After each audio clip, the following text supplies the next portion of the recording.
Hey everybody, Big Toad here, and in this video we are going to paint a tree by a little road next to a nice barbed wire fence.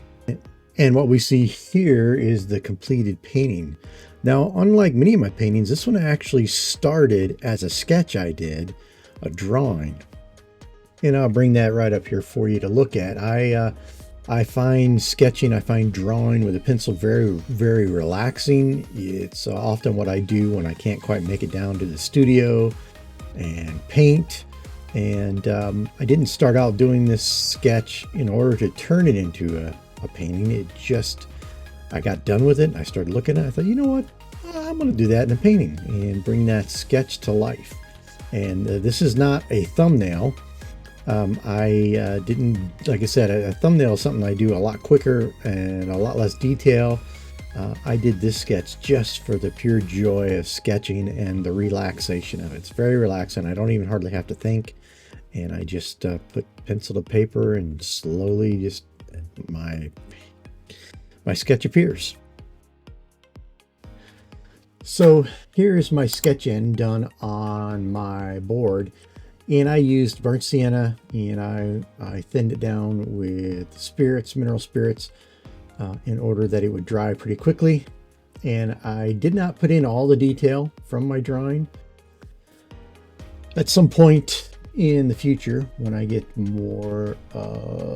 further along in the painting, I will come back with a rigger and add in those details that are missing to bring some life and movement to the painting.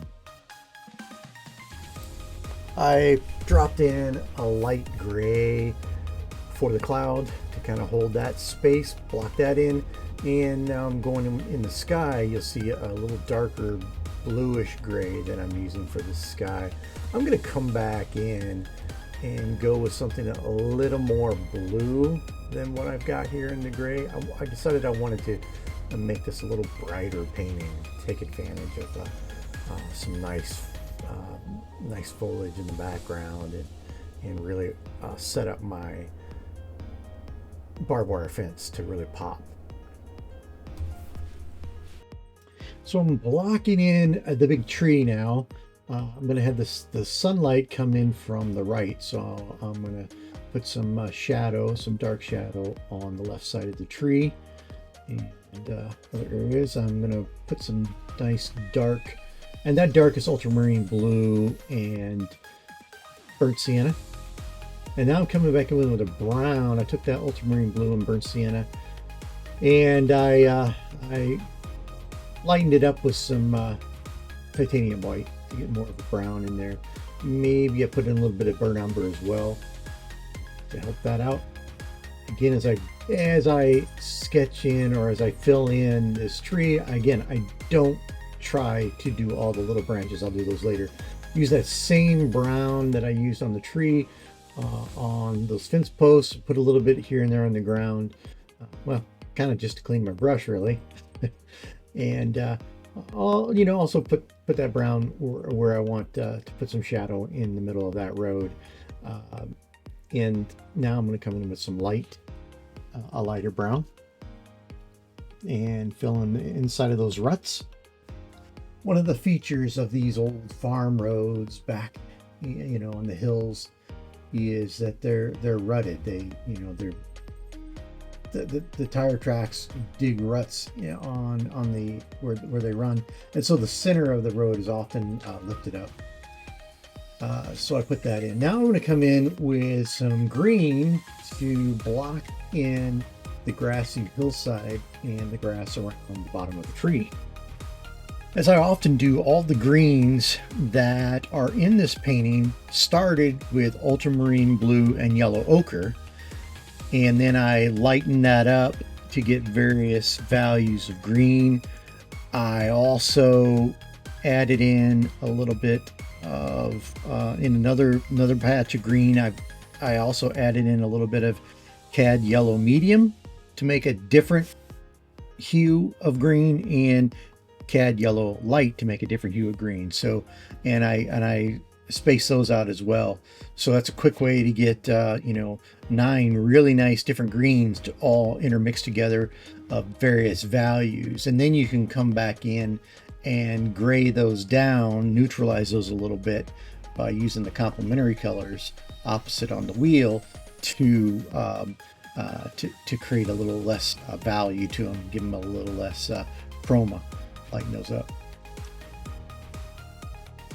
With a base grass down and the corners blacked in a little bit with a darker brown, I'm go to what we call the midground, and that's that row of trees.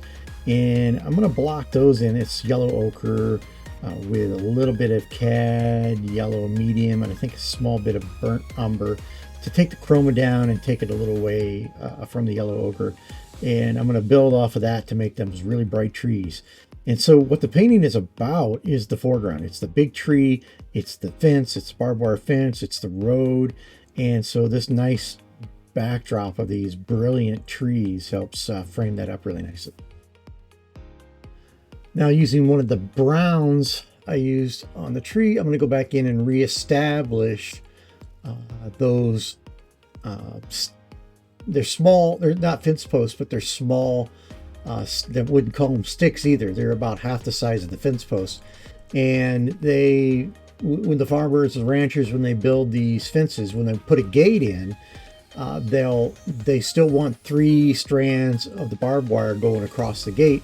And in order to keep them from getting all mixed up and tangled, they attach those sticks to the barbed wire fence, or excuse me, to the barbed wire, and that way they can pull that back and open the gate and then attach that piece back up again. And so that's how these fences typically work. You know, you go and you look at a farm, you go on a ranch, and you're up around the house or the main part of the ranch. Well, they'll have like a big iron or metal gates or big wooden gates.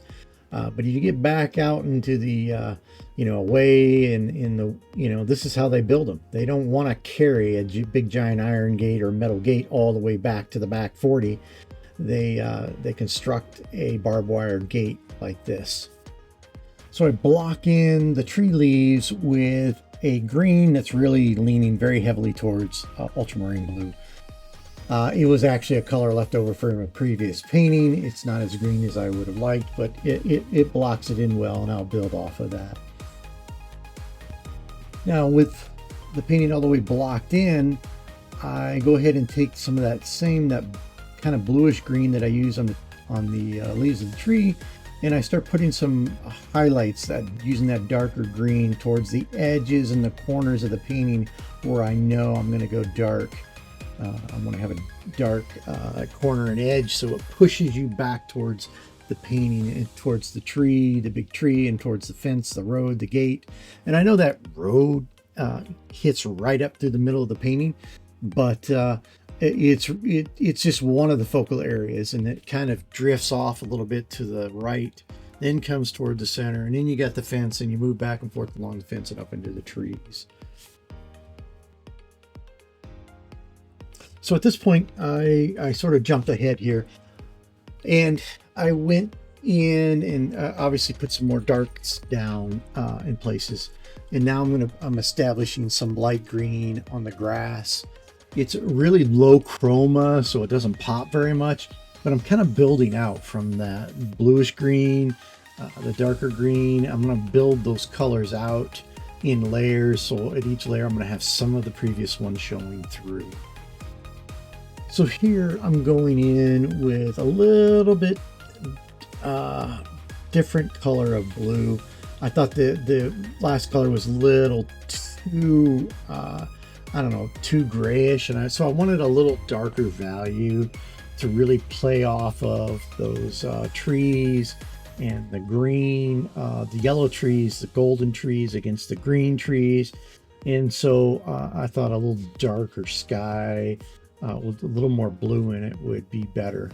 And I have to work in around the cloud and the trees and the big tree and the leaves and such, but I wanted to change that color, so it's worth a little extra effort to go back in and make that change. Sometimes you just got to do it.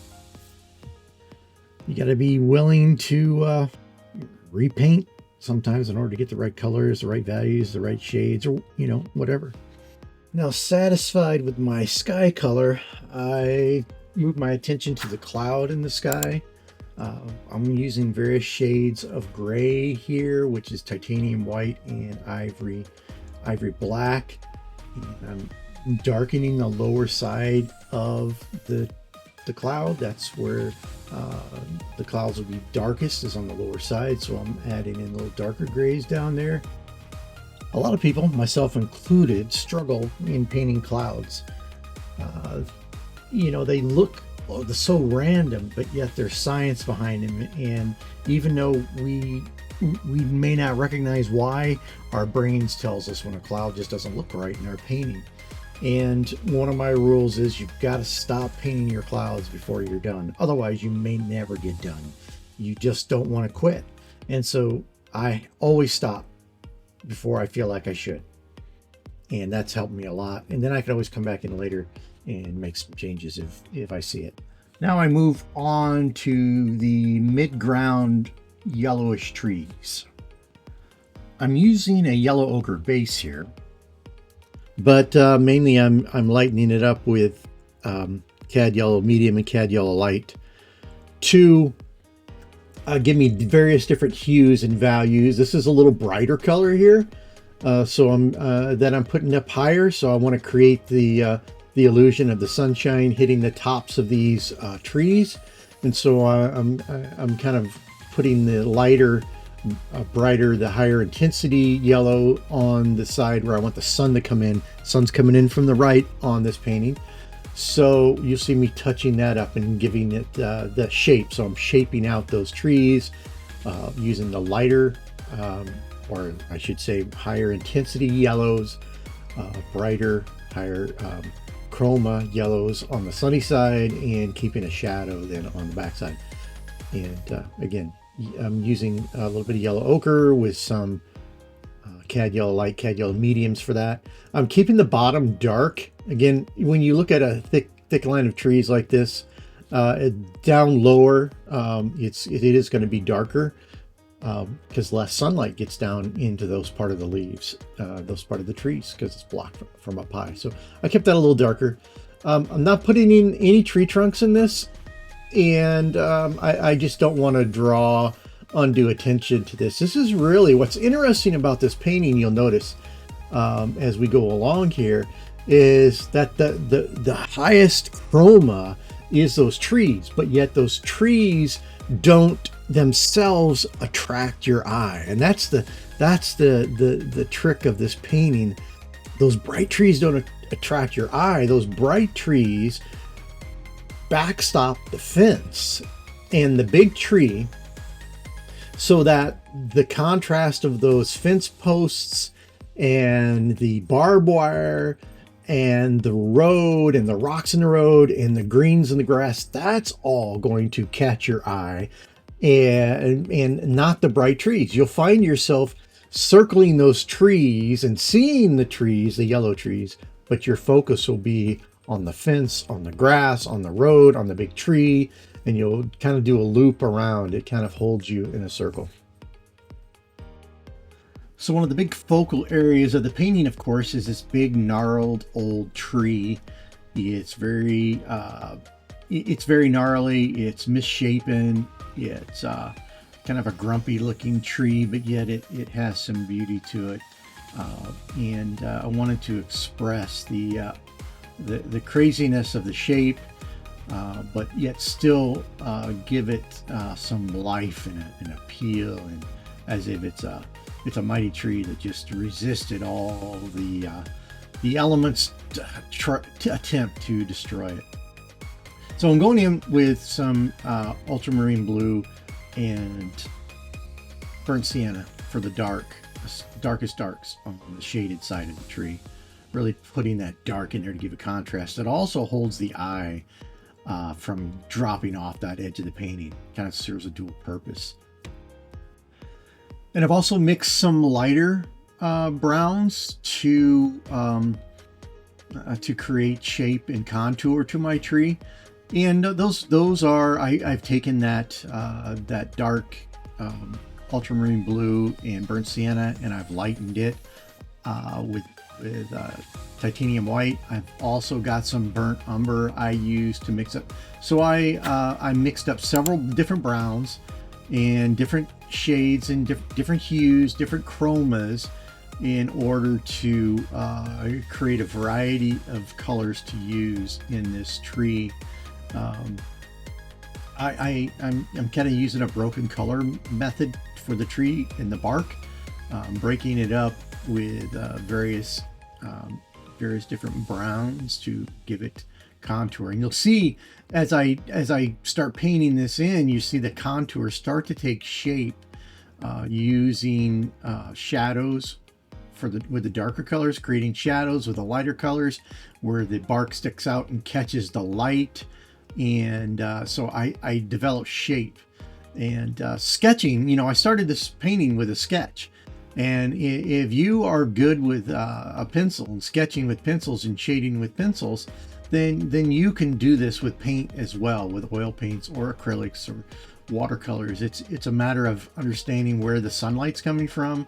It's a matter of capturing the shadows and using the contrast of the colors to create the shape and give the tree a roundness that's rough but yet still obvious.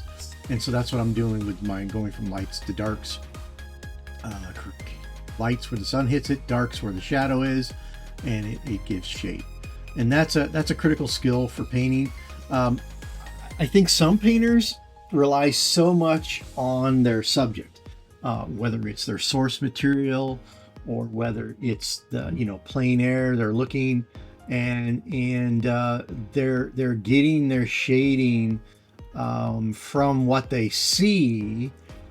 And I think it's important to develop an understanding of how light works and how shading works, so that you can go in and create the contrast you need to create shapes. Because sometimes nature, while nature is always beautiful, it doesn't always represent a great composition. And while we can be enthralled by the beauty of nature, when we copy it directly, all of a sudden it doesn't make sense on our canvas or on the board.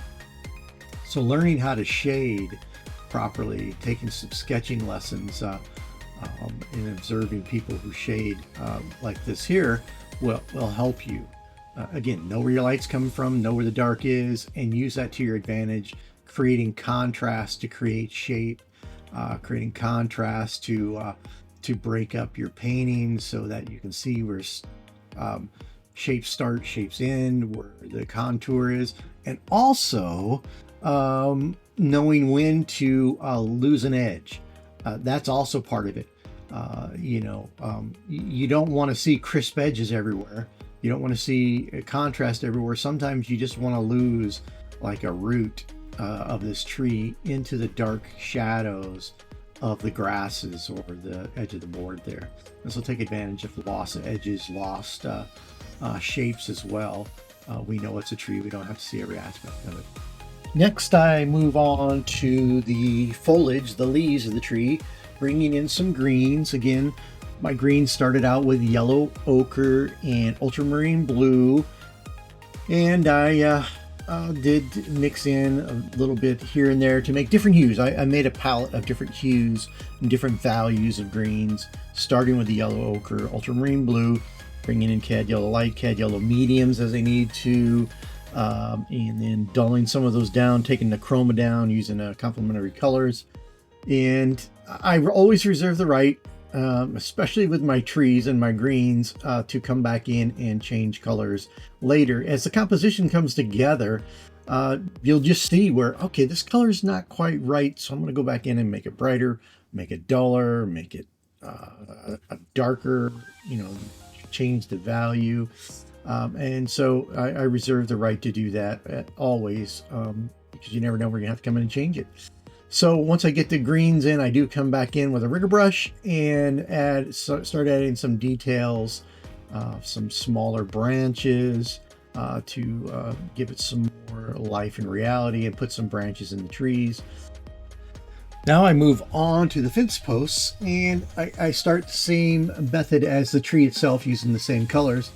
I put the dark on the shaded side and put some lights on the sunny side of the tree, and I actually bring in a little bit of the sky color to just break it up. You'll see that I bring in just a little bit to put kind of some pizzazz, I guess you would say, to those fence posts. Just a little bit of lighter color in there to shore those up a little bit.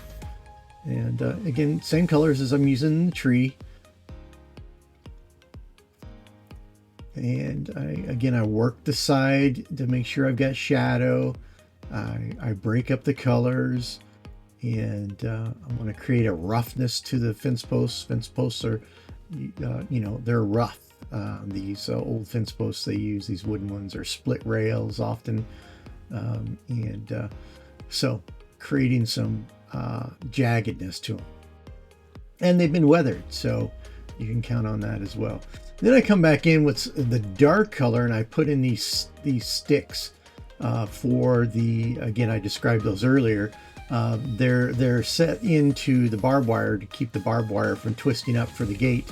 This is a gate I'm working on. So 3 strands of barbed wire for the fence, and those 3 strands are cut across and are connected to these sticks. It could be as big around as your wrist, and then they form a gate. And now I'm putting some shade in there with a little rigger brush. And here I take an opportunity to go up, and since I got the rigger out again, I put a few more little twigs coming off the big trunk to break it up and give it some more life and reality. All right, so then I move on to the grasses around the base of the tree. That's a really dark green I've got there, yellow ochre, ultramarine blue. And I'm going to put some little grasses and, I don't know, small plants growing up along the fence row behind that tree. I want to break up that ground area a little bit. So, using the rigger brush and putting various little shapes of grasses and such. And now I come in with a light color here. And I use that to create some contrast back there in the ground area. And I put a few stems of a color there. And moving on to the sunny side of the tree against the fence, I use a lighter color to start establishing some grasses growing up against the fence row. And then I bring in some dark color to break up and create contrast, create depth in my painting. And I work that darker green around close to the tree, the roots. And using that lighter green, I pull up some grass in front of those roots. Again, giving depth. Those grasses create depth against those roots, so they don't seem flat in the painting. And so that's what you got to keep in mind. And put some dark in the corner. Again, creating that, keep your eye out of the corner and darken up around those grasses a little bit. It was a little too light before, so I'm going to keep the dark shadows. Now I move on to the road, and I'm using some of the same browns I used in the tree. I want to create a dark, rich, moist dirt road here. So I'm going to use the dark colors that I had to create shadows against the edges away from the sunlight. And again, because this is a dirt road, the tire tracks will create ruts in the road. And so the center will often be raised a little bit on these. So I'm creating a little shadow against the edge of that, using some lights to, again, much as I do with the tree, using the darks and the lights to create contour to my road. Again, you have to understand where the light's coming from and where your shading would be, and how to shade to create this image, this look of the contoured road and a little hump in the road down the center. And so I massage those colors in using broken color to make that happen. With the road mostly put in, I start adding some rocks to the road, using some of that gray I used in the sky and then I put the rock in, and then I come in with a dark color, and I put a little darker edge to the bottom side of the rock. Then I move on to some green grasses, putting in some nice dark greens. I want to break up that ground a little bit. I'm experimenting with some colors, looking for the right colors that I want to create that green grass out of. So I come back in where the dark green is, and I just kind of spread that around and break it up a little bit and kind of blend it around. I want to break up that hard edges for that green, that darker green. So I'm kind of testing greens and colors, trying to search out the effect I'm after. You know, doing a little bit of experimentation here. I do want this corner to be a little darker so it pushes your eye in towards the road and the fence posts. So I'm going to darken that corner up nice and dark. I like that effect, the really dark corners and edges to push you away, especially from the bottom. You want to push the eye up. So I want to establish my bottom boundaries with that darker greens colors, and then I will lighten it up as I move closer to the fence. That's going to give me a nice look. And here I'm coming back in and putting some lighter greens in to make that effect. Now this is a critical part when I get into the ground and that foreground. I come in with various different colors to make that foreground pop. So you'll see I used a very light brown to go in there, and now I'm going in with some higher chroma green. I'm able to go to this higher chroma green because of how bright the backdrop of those trees are, and now a really light value high chroma green to create some value, some shape to my hillside, give it some depth. And I like the way this hill turns out here. I'm going to establish a row of darker greens as well. Again, so you see me using these colors to create shape, to create flow. I took the time to mix up several greens based on, of course, some yellow ochre, also cad yellow, medium cad yellow light, and ultramarine blue, and used some titanium white. So I made up multiple values and multiple shades, hues of greens with various chromas, deadening some down. And now I can use these greens to create depth and reality to my painting. And you'll notice that I don't get it right the first time. I work on my grass. I lay down a brush stroke and put down some color, and then come back in and massage it a little bit. I'm looking for an effect, and so reloading my brush with different colors and going right over the top of my other greens. The consistency of the paint is important. This is kind of an impasto method I'm using here.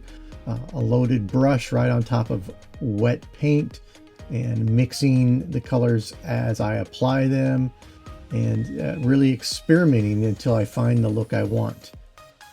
And you probably heard me say this before, two important things for being able to paint this paint in this impasto way is the creaminess of your paint. If it's not working, your paint may not be creamy enough. You need to creamy that up with some Gamsol type oils or something like that, some linseed oil, and also the brush. A stiffer brush actually helps.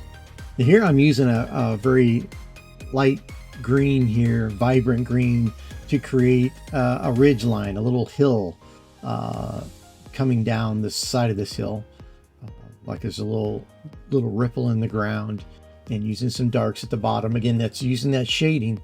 The grass, the higher part of the hill is going to be brighter, and as it dips down, it's going to be a little darker, giving that illusion of ridges along the edge of this hill. And again, establishing some dark colors there. So these lights and darks I'm doing aren't just random. They're by design to create a flowing hillside. Even though it's small, it's still a flowing hillside. And so learning how to shade is important to make what it may appear random to actually have purpose and meaning. And now I'm moving back over to the other side, and again, I like the brighter hues I have here. on the right, so I'm going to bring some of that over to the left as well. I want to create some vibrancy here in this painting. Again, to play off of the really nice bright background we have in those orangish reddish, or excuse me, orange yellowish trees there. So I can go with a higher chroma on this foreground in the grass, and it works well together.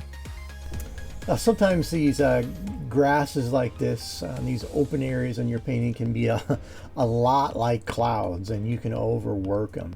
I find this a lot easier though than clouds. My mind works really well for doing grasses and such. And again, I'm coming back over to this tree and putting in some higher chroma greens. Even though they're darker, they're higher chroma.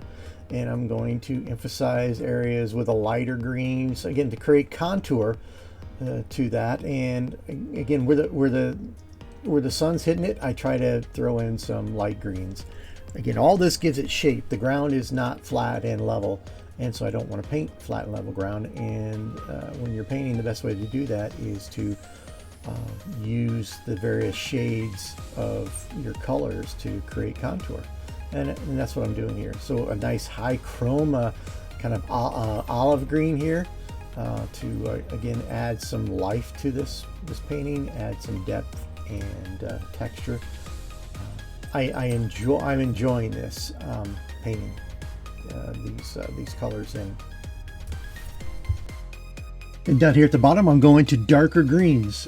Again, even when I'm doing plein air painting, or I'm painting right off maybe a photograph, I still like to darken this lower edge to push your eye up. If I can't go darker, I find a way to push the eye up away from the bottom, because usually people enter the painting from the bottom and they'll go over this dark and it pushes their eye up.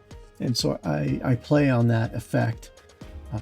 And so I put darker colors down at the bottom. Like I said, even when the photo doesn't have it, or I'm painting plein air, I still like that effect. Again, still massaging this ground around this tree. Look at those brilliant colors just speckled in there. Just give it life and give it some reality and fun. Again, I'm enjoying this part of the painting as I was doing it. With my base coloring for the ground, I come in with a rigger brush now. I'm going to start working on some tall grasses and stuff around fence posts and things. So I'm going to go at more normal speed here to get the effect, and see I lay that rigger down and I flick it up, and it creates little ridges and images of grasses. And if it's not working, like right here, I'm struggling a little bit, I'm going to go and thin out that paint a little bit. I want that paint really runny to use that rigger and create better grass. And so sometimes I lay the rigger on a side and flick it up, and sometimes I'll just use the edge. I want to break up though that stiff edge on that hillside, and that's what I was doing there. I don't want it to be just a line on the edge. I want to bring some grasses up there. And here you see me coming in with a darker green and going over some of that light to break up the edge there some more. So it's not all light colored grass, but it has variations of darker colors of grass there. And I've done this a lot, so I just kind of flick my brush around. You may want to do a little slower than what I'm showing you here even, but it's a cool effect to get some nice clumps of grass. Just that flick of that rigger on its side. Now I'm coming back in with an even darker green to again add more depth to the painting and that row against that fence row of the various grasses. So I've got three different colors: a very high chroma light color, and then a medium color green, and then this dark green. And see me lay it on side there and flick it up, and then if I get a line of paint there, then I can just put my brush into that and flick up, just the point of the brush. So you see how I worked it in at the bottom to make that clump seem bigger? This breaks up that ground a little bit. The key to making this work with that rigger is very thin paint. You've got to really thin that paint down with paint thinner or linseed oil or whatever medium you choose to use to do that. It requires thin paint to make it work. So I'm going to use the same technique around the grassy areas. Here I'm going to go with a nice, really dark, and you see me with that loaded brush, I lay it down there and I just flicked it up and created real quickly the illusion of clumps of grass coming up there. Again, now I'm going to go through and do the same type of thing around the tree. I'll load up that brush with various colors and see how I laid down a little bit of that dark color and then dragging out of it. And then I break up the bottom of it to create the illusion of grasses. It's a really easy technique once you get the hang of it. Give it a shot. And if it's not working, you got to thin out your paint more. It'll get really runny to make it work the best, most effective. Now I'm going to bounce back over here and put a couple nice clumps of dark grass there. Just adding more depth and reality to my paint.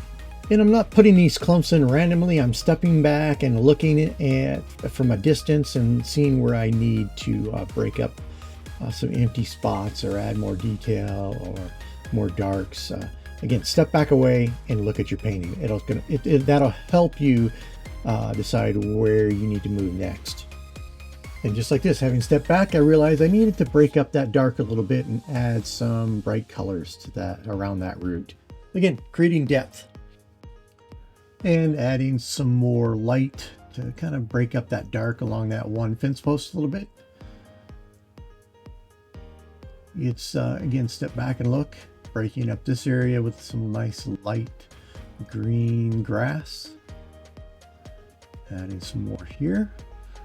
Step back, look, and then step back in and add color, add details where you need it. Word of caution, it's easy to get carried away. It's so much fun, and it changes, little changes like this make such a big difference. You can do too much. So be careful.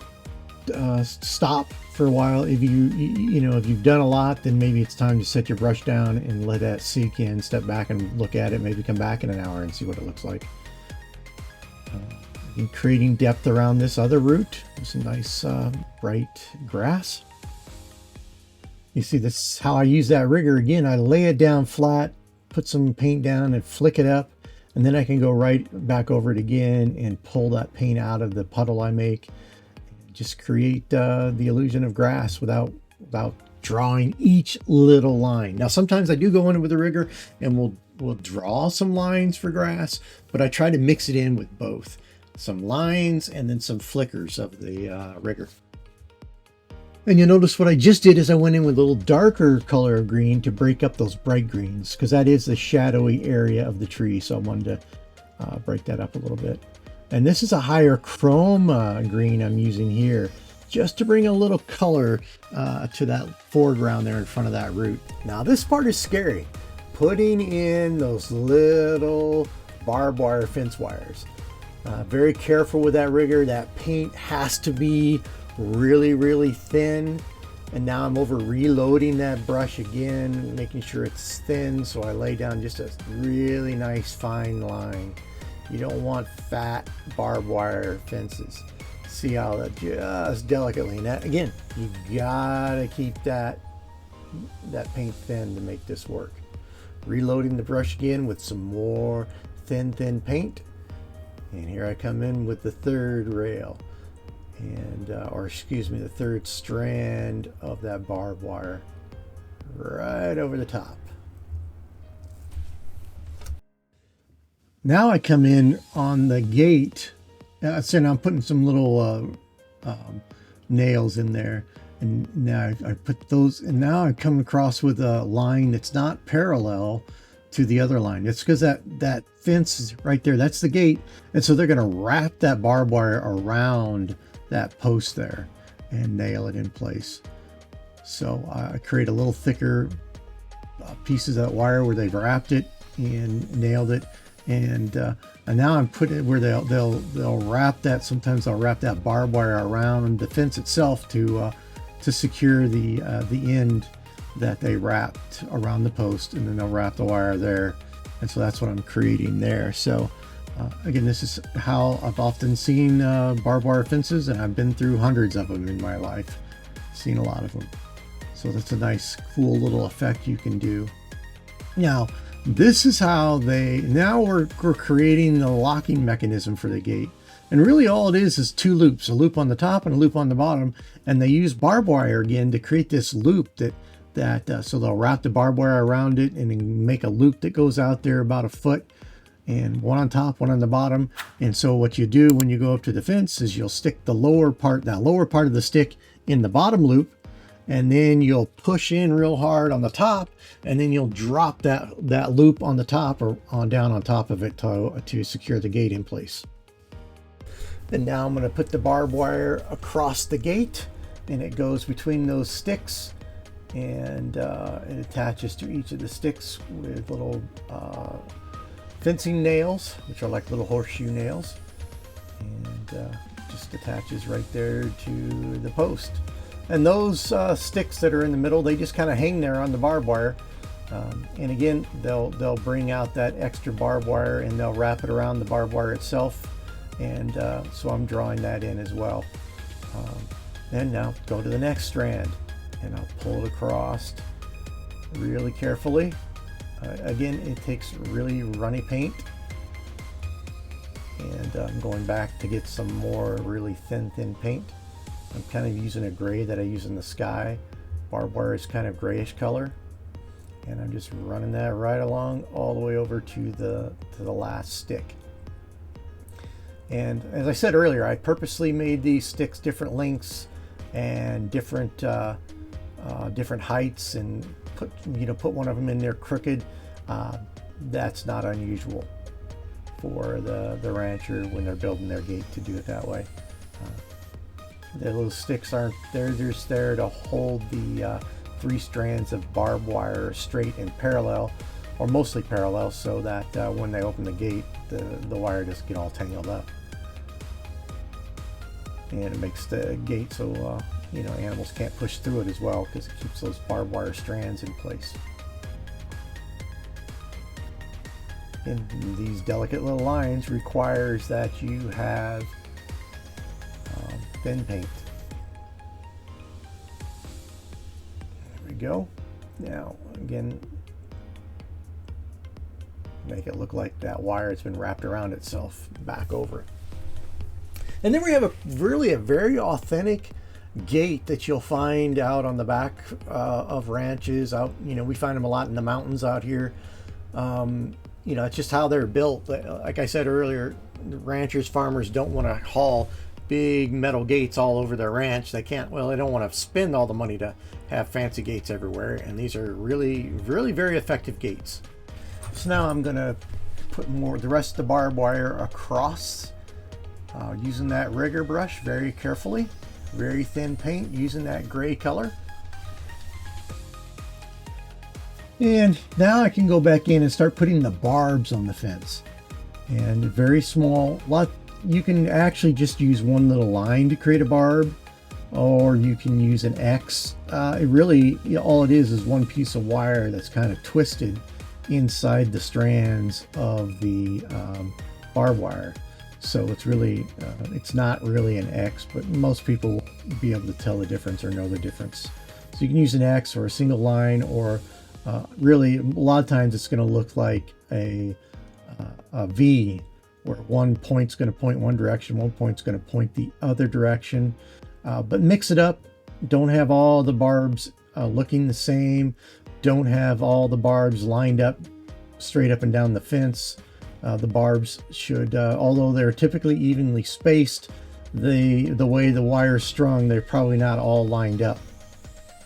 And really, the barbed wire fence, you can add detail to the barbed wire fence to make it look different. And you can already see that the barbed wire fence looks different where I put the barbs on. It's got a more realistic look to it.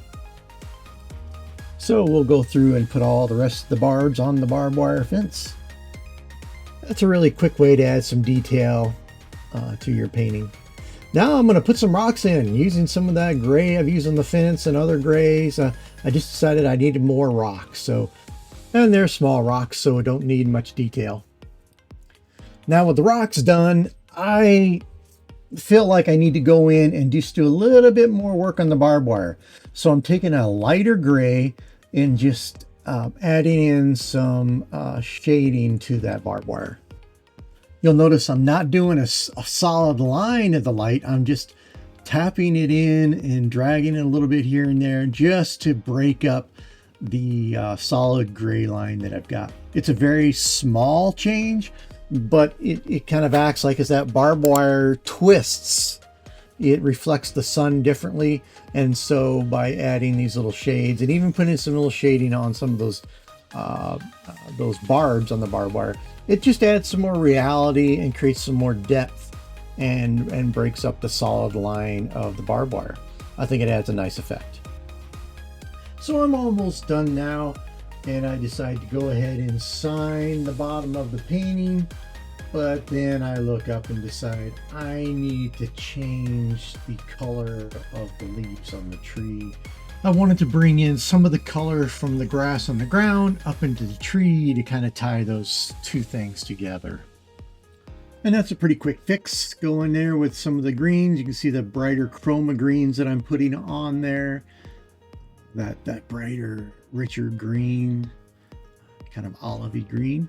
And then I'm going to come in with some darker greens as well to, again, bring the chroma and the color more in line with what I've got in the grass. It just adds balance to the painting. With the final touches to the tree, that brings us to the end of this painting. Again, this painting was based off of a sketch I did, and that sketch I used no reference material at all. I had no reference material for the colors. I just worked off of experience to bring about this painting. And I hope you enjoyed this. I hope you learned something, and I appreciate you watching this all the way to the end. This is the Big Toad, and I am out.